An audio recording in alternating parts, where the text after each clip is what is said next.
Mga boss, the future President of the Philippines, like father, like son, Marcos pa rin. Mga boss, dating bata pa si PBBM or BBM at Pangulo ng Pilipinas si Marcos Sr. So, vice versa mga boss, bata pa si Sandro Marcos at Pangulo na ng Pilipinas si PBBM. So mga boss, ang kasunod ay pwede siyang tumakbo na senator, papuntang vice president at papuntang president.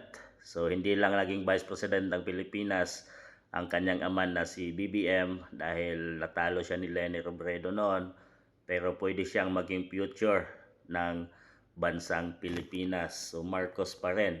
So like father, like son. Ano nga bang nagawa ni PBBM sa ating bansang Pilipinas? So laging pinagmamalaki ni PBBM na sana matupad ang aking pangarap, pagbabako, wala nang gutom na Pilipino. So masyadong proud si PBBM sa sarili niya mga boss, na parang feeling niya ay walang nagugutom na mga Pilipino ngayon. At sana sa pagbaba daw niya ay wala nang gutom na Pilipino. Kayo mga boss ang humusga kung talagang busog ba kayo sa kanyang panahon ngayon or busog yung mga politiko sa gobyerno na nagtatamasa sa pera ng taong bayan. Ang tawagin ay mga buhaya mga boss. Marami dyan, lalo na sa kongreso, na nagtatrabaho ngayon dahil bayad na mga boss. At talagang tinitira na nila si BP Inday Sara ma-impeach, minamadali na. Kahit may krisis ating bansang Pilipinas, wala silang pakialam mga boss sa taong bayan kahit magutom kayo. Dahil ang kanilang tinutukan ay ang political na ambisyon na hindi makatungtong sa 2028 election si BP Inday Sara. Pero bakit napaka-proud ni PBBM na para bang busog ang mga tao ngayon dahil iilan lang naman ang mga busog. Kagaya nito mga boss, Sandro nilampaso si Congressman Pulong. Sandro Marcos flexes 7,000 bills filed in House. So feeling magaling talaga mga boss dahil kung anong utos niya ay batas din na sinusunod ng mga congressman ngayon.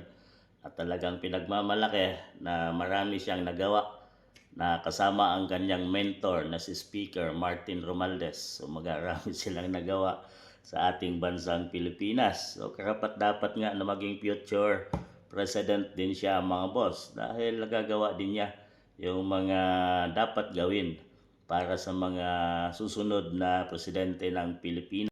Kaya naman kung kayo ay Marcos supporters, so the best president of the Philippines, kung Marcos, PBBM supporter ka, a big yes. So talagang marami daw siyang nagawa at sana wala ng gutom na Pilipino pagbaba niya sa 2028 election. So ganyan siya ka-believe, ka-proud at proud na marami siyang nagawa sa ating bansang Pilipinas. Aywan ko lang kung na ikot ba ni PBBM ang mga mamayang Pilipino at nakita niya kung gaano kahirap at gutom na sila ngayon.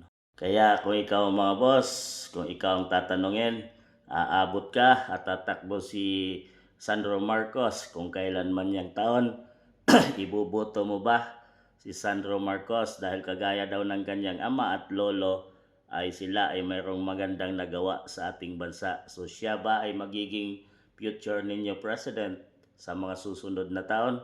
Iboboto nyo ba sila mga boss dahil naniniwala kayong may magandang nagawa ang Marcoses sa ating bansang Pilipinas? Kayo na musga mga boss.